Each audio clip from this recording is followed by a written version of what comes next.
Bonjour, alors j'ai le plaisir d'accueillir Marc Lermite. Vous êtes associé chez Ernst & Young. Bonjour. Et vous venez de sortir Objectif Monde. C'est un baromètre qui traite, je crois, qui se penche sur l'attractivité du site France. Oui, qu'est-ce que vous avez étudié en particulier?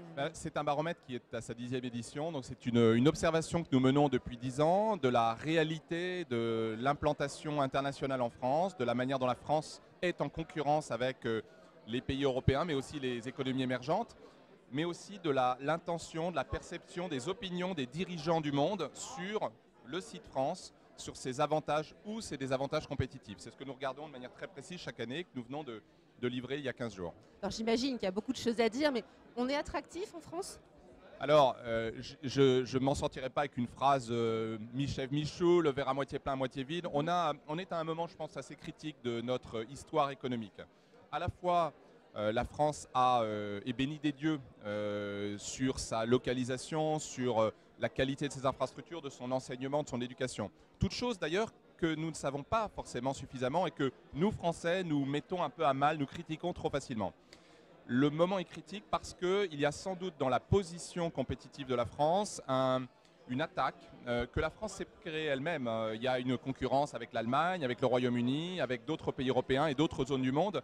Une attaque sur la manière dont la France est ou n'est pas capable de s'adapter à la mondialisation, dont non seulement la fiscalité française, le droit français, la flexibilité à la française sont ou ne sont pas aptes à la mondialisation, mais aussi probablement dans ses investissements pour le futur, très simplement dans la manière dont les salariés, les jeunes, les talents ont envie d'international, et c'est un point qui doit intéresser aussi les DAF que vous réunissez aujourd'hui. Alors justement, cette étude, c'est un outil qui s'adresse à qui et comment on peut l'utiliser? Alors c'est un outil qui s'adresse d'abord aux entreprises moyennes et grandes. On interroge des PME, des groupes français, des groupes internationaux, à peu près 1000 pour le baromètre de l'attractivité de la France, au plan européen et au plan français. Il s'intéresse aussi aux institutions politiques, aux élus qui nous ont écoutés, les nouveaux et les anciens.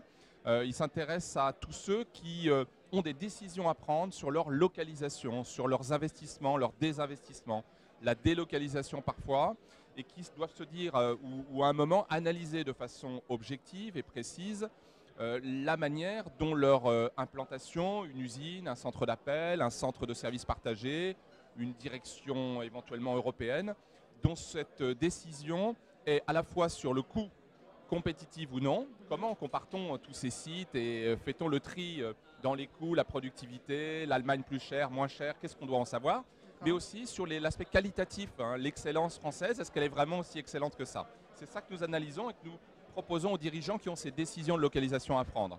Juste une dernière petite question, est-ce qu'il y a quelque chose qui vous a frappé, surpris dans cette étude, un résultat auquel vous ne vous attendiez pas? Deux résultats. L'un, c'est que l'industrie, c'est possible en France. 80% des dirigeants que nous interrogeons nous disent « je continuerai à produire en France dans les 10 prochaines années ». Ça, c'est une énorme surprise dans le contexte actuel très bataillé et très justement bataillé de l'industrie en France. Mais ils disent « j'y crois ».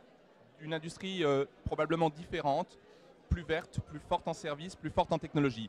Deuxième point qui me marque, c'est qu'il faut absolument qu'on retourne, qu'on réapprenne à aimer l'international, à la fois au niveau du management, je crois que ce n'est pas le sujet, mais au niveau de notre jeunesse, qui doit être un peu plus confiante dans les capacités du monde et dans la France dans le monde. Merci beaucoup. Merci. Pour ces analyses.